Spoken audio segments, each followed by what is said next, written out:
Hello, my name is Sahil Malik. I'm a trainer and consultant and I love Angular. I deliver trainings on Angular regularly and you can find my email address right here. Here's another video making yet another Angular concept easy and simple to understand. As always, I look forward to your feedback. Thank you for watching. All right, let's talk about another very interesting Angular concept. And this is probably a very important concept because in a typical application, you want your views or your components to be very lightweight and you want all the heavy lifting to go into services. There's a very good reason for that because you want, if it's segregated out into a service, you'll see that it becomes much easier to test. And your services, they depend on other services, which may be written by the Angular team, might be written by somebody else, might be written by you. And that's where we come to the concept of dependency injection. So the idea is that depending upon how your code is running, where it is running, test environment, prod test, whatever, you want to inject a completely different kind of instance and the rest of the code should just work. So for instance, if you rely on HTTP and if you want to do TDD on that service, wouldn't it be nice if we could inject, HTTP service with a mock backend that we set up, like a mock object that we set up ahead of time. So if you're trying to test your service, your service can run in TDD, proper TDD, without you having to write stuff like if test environment do this, otherwise do that. You don't want to write that code. You want the code that's going to run in production. That's the code you want to have tested. Okay, so let's go ahead and talk about services. Writing services in AngularJS was really complicated. In Angular, well, I'm going to say 2 just to be clear, but Angular, the new Angular, basically writing a service is just writing a class. So your job is a lot simpler. Okay, let's look at a simple application I have here. This is a simple to-dos application. It is simply rendering out a bunch of to-dos. And this application is ridiculously simple, and I had actually shown how I built it in a previous example, but let's do a quick walkthrough of how this is built. I have a main.ts, which is bootstrapping app module. Let's go to app module. App module is referencing 3 components. It is bootstrapping app component. App component is loading to-dos component. To-dos component is basically pushing in a bunch of to-dos in the constructor. Not great, but it is. And then in the to-do component, which basically have data bound here, so to-do control, just to be clear, we have input tag, and that's basically what we're data binding. Now the part that I don't like about this application, everything is good, business object is segregated, components, everything is good, but the part that I don't like is that I'd said that, my component should be very, very lightweight. In other words, I want to externalize the process of reading to-dos, adding a to-do, deleting a to-do, editing a to-do. That, my component shouldn't have to deal with it. It should call a service to do that. And interestingly, as it just happens, pure coincidence, that in a data folder here, I have a file called to-dos that have the same to-dos. So that is typically what you'll do. You want to load this data from the server. So I could go to this to-dos component and I can start making AJAX calls here. But I want to offload this into its own service. So let's introduce a service into this. So I'm going to go ahead and create a new folder called services.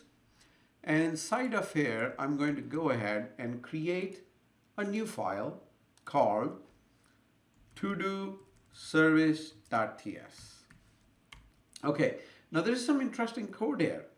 And the interesting part here is that it is simply a class. To-do in the service is just a class. But if I want to be able to inject this class into anywhere, another service or a component, then I just need to decorate it with injectable. So as soon as I say injectable, this service becomes injectable. And then I can inject it like this. For instance, this guy here is going to get injected. And I have an alternate way of being able to inject it like this. That's another more wordy syntax of achieving the same thing. But the reason I will get a real instance of HTTP here, not undefined, is because if you go to my app module.ts, I am going to go ahead and import another module here called HTTP module. Okay. So if you don't do this, you're going to get undefined. So I'm going to go ahead and import HTTP module.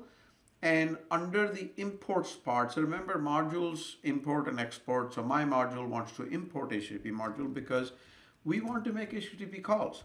So basically, I am importing HTTP module, so my module knows about this. And now because I'm doing that, when we call this service, this HTTP variable will have a value. And using that, I can make a call and turning it into a promise, and I'm sending it back to whoever wants to call this particular method.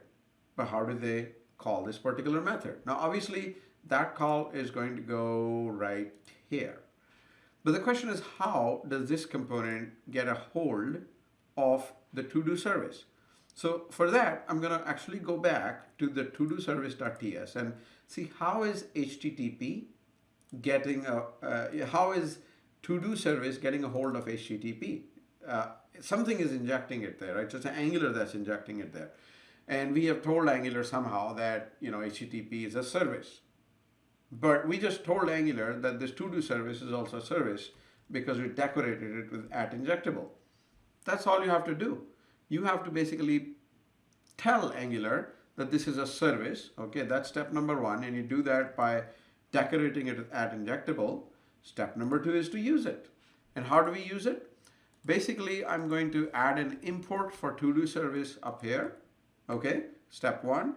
Step two, that either I can provide that service at the module level, or I have a choice of providing it at the component level, and I'll just provide it at the component level. And then in the constructor, I'm going to get a hold of the to-do service. So basically, because I've done all these steps, now the to-do service will be real, as in that we will get an instance of it. And now I can replace all this junk code, hard-coded code, with calling the server-based code, and that looks like this.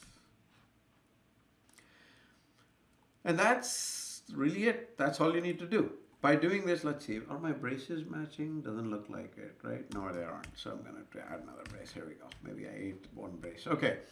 So, and that's basically it. So because I had decorated the to-do service with @injectable, I can consume it like this. Simple as that. And I can provide it at a module level or at a component level. And when I provide this, I might be thinking, I want to have control whether this is a singular or singleton service, or I want to run a function to be able to provide. Maybe you want to configure the to-do service before you can provide an instance. And the thing is, by writing it like this, you're simply doing a new on the object and passing in its dependencies like HTTP, and you send back, a to-do service. But you can also do use value to provide a singleton instances or a number of values that you want to share based on logic. Or you can say use factory, and you can basically delegate this responsibility to a function that creates to-do service for you, and then it sends in a value. So there are lots of choices here. The thing is, because we're talking classes, because we're talking TypeScript, our job becomes a lot simpler. So just to make sure that I'm actually getting to-dos from the JSON file, I'm actually going to go ahead and add a third to-do here, just to prove that we're not joking here. Let's go ahead and say ID3. I'm going to say go to jail. Okay, and I'm going to come back here. I'm going to hit refresh, and you see here that indeed I am getting results from the server. And this is how we do services and dependency injection in Angular. Thanks for watching.